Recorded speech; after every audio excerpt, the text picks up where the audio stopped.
Bonjour les CE2, on se retrouve aujourd'hui pour la correction des exercices du jeudi 8 avril 2021. Alors il y a deux problèmes et deux autres problèmes sur un autre thème, donc je commence tout de suite avec les problèmes sur le thème des multiplications. Avec celui-ci, le numéro 13, c'était page 61. La propriétaire d'un golf reçoit 3 cartons de 655 balles et 5 cartons de 1185 balles. Combien de balles reçoit-elle au total? Alors, je vous ai illustré cela avec deux cartons. Ici, un carton où il y a 655 balles dedans et un autre un peu plus gros où il y en a 1185.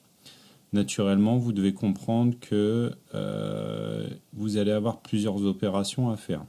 Tout d'abord, calculer le nombre de balles qu'il y a dans les cartons de 655 et le nombre de balles dans ces cartons-ci.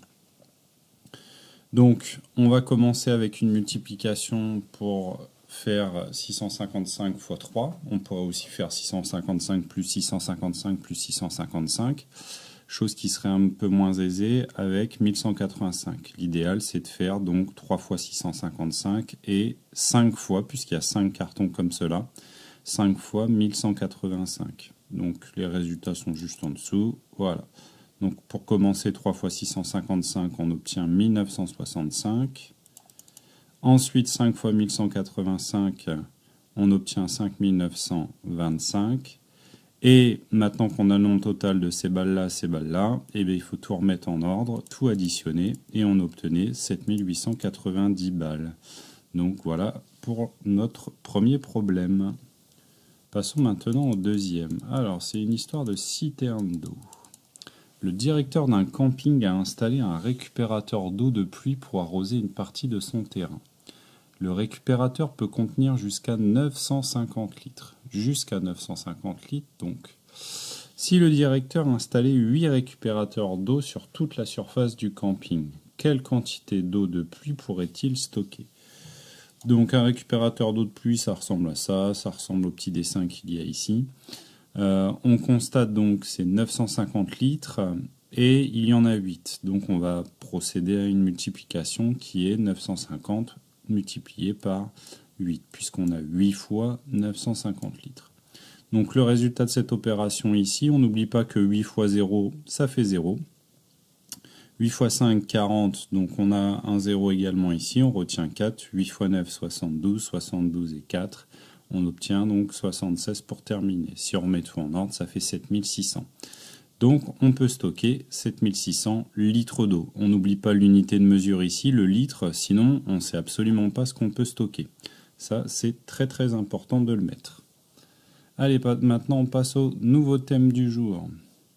Le nouveau thème, donc, c'est l'analyse de données, la lecture de tableaux, etc. Des petites choses comme ça. Alors, regardons ce qui nous attend pour commencer. Alors, Madame Duchapiteau, calcule le nombre de billets vendus chaque jour dans son cirque. Vente de billets dans la semaine. Donc ça, c'est le titre de notre graphique. Ici à gauche, vous voyez, c'est le nombre d'entrées. Donc ici étant 0, et plus on monte, plus il y a un nombre d'entrées important. Le maximum ici affiché est 900. Ensuite, on a les jours de la semaine, mardi, mercredi, jeudi, vendredi, samedi, dimanche. Vous pouvez voir qu'il manque le lundi. S'il manque le lundi, c'est peut-être parce que le lundi, le cirque est fermé. Alors, qu'est-ce qu'on attend de nous? Combien d'entrées de différence y a-t-il entre le jeudi et le samedi? D'accord, donc il faut que je repère le jeudi et le samedi et que je calcule la différence entre les deux. Ok. Et ensuite, quel jour y a-t-il le double d'entrée du jeudi? Quel jour y a-t-il le double d'entrée du jeudi? Donc je repère le jeudi. Il faut que je trouve le nombre du jeudi et je fasse le double de ce nombre. Quand j'ai trouvé le double du nombre de jeudi, qui est juste ici, alors je peux trouver quels sont les jours qui correspondent, puisque il y a plusieurs jours. Quel jour au pluriel? Donc on va regarder sans plus tarder notre petite correction. Donc le jeudi, il y a 350 entrées. Le samedi, il y en a 800. Donc ça, c'est plutôt une bonne chose. Si on fait 800 moins 350, on obtient 450. On va vérifier qu'ils ne se sont pas trompés. Le jeudi, si on lit, en effet, il y a 350. Le samedi, il y en a bien 800. On repère ici par rapport à l'axe vertical du nombre d'entrées. Donc la différence est de 450 entrées. Maintenant, on va regarder donc la question B qui était quels sont les jours où il y a le double d'entrée du jeudi. Alors le jeudi, on sait que c'est 350 entrées. Le calcul, si on fait le double de 350, on trouve 700. Donc tous les jours où il y a 700, eh bien c'est là ce sont des jours où il y a le double d'entrée. Ici le mardi, il y en a plus, donc c'est pas bon. Je continue de regarder donc le nombre d'entrées à 700. Ici, il y a le vendredi et ici, il y a le dimanche. C'est bien ce qui est inscrit ici. Donc, on a bon pour ce premier problème. Maintenant, allons voir notre tableau. Alors, oh bah mince, j'ai déjà affiché la réponse. Bon, tant pis. On va expliquer quand même. Alors, le tableau ci-contre représente le nombre d'élèves des 5 classes de l'école des Peupliers. Il y a 5 classes, d'accord ? Quel est le nombre total d'élèves dans l'école des Peupliers? Alors déjà, on sait que les classes, elles ont un petit nom. Il y a la classe A, la classe B, la classe C, la classe D, la classe E. Et dans ces classes, il y a plusieurs niveaux.